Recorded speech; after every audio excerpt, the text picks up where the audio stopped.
Jaha, eli siis suomenkielinen Dungeons Dragons painokset. Ensimmäinen ja käsittääkseni ainoa suomenkielinen painos englanninkielisestä 4. painoksesta. Englanninkielinen julkaistiin muistaakseni jotain vuonna 1983, ja sen hirmu väärässä on. Ja suomenkielinen versio tästä painoksesta painettiin muistaakseni vuosina 88 ja sitten nämä myöhemmät niin 89. Kunto. Basicki ollaan pelattu jonkin verran, kuten näkyy.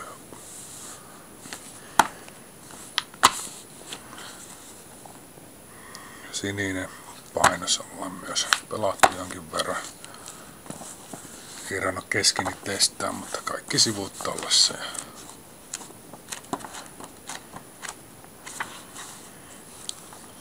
Pientä kulmakulmaa näkyy. Mä plärähti pelatessa sitten. Ja tämä punainen, niin tässä on sivutaite. Pientä kulmaa. Mutta aivan mahtava kunto.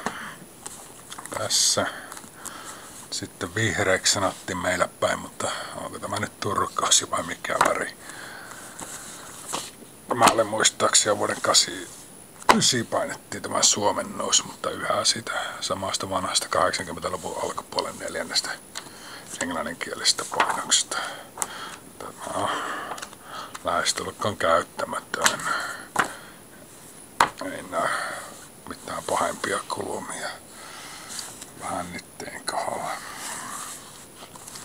Että näille leveleille ei tosiaankaan oikeastaan ollut asiat. Ja tämä musta. Yhä siitä Englannin 4.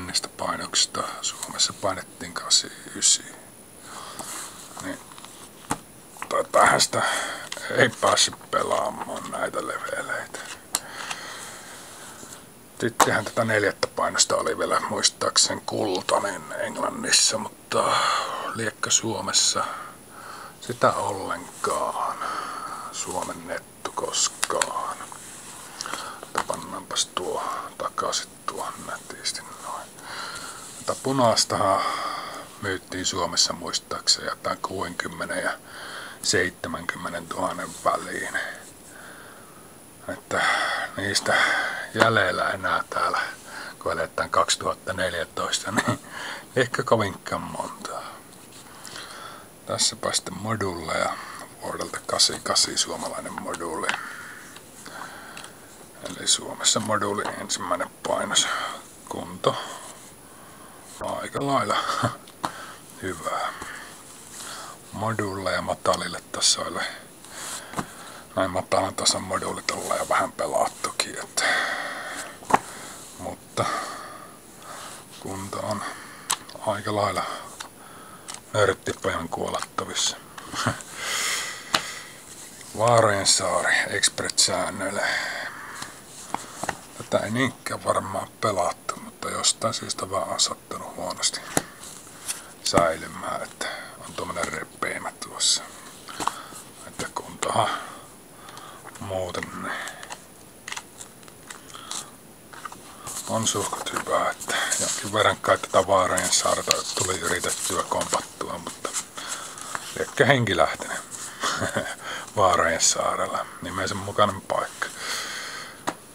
Sitten on Hahmolla-maakekansio, joka sisälti Haltijakoto-nimisen miniseikkailun. Painettiin Suomessa vuonna 1988. Hahmolla-maakkeet on jo käytetty. Pelkkä tyhjä söpöily, mihinkä voi omat kopioidut Hahmolla-maakkeet panna. Ja taistelusuojus vaatisi pienen teippiaskaratelun.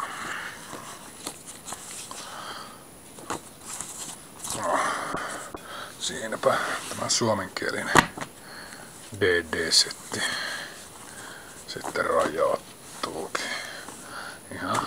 kiva setti asiasta jotain ymmärtävälle. Itse tuli aloiteltua tämä nörttiharrastus tällä, että tämähän se vei sen sydämeen. Varsinkin nämä Elmoren maalaukset, piirustukset, niin nämähän oli mitä tuli ihmeteltyä, jotka loivat sen mielikuvitusmaiseman silloin.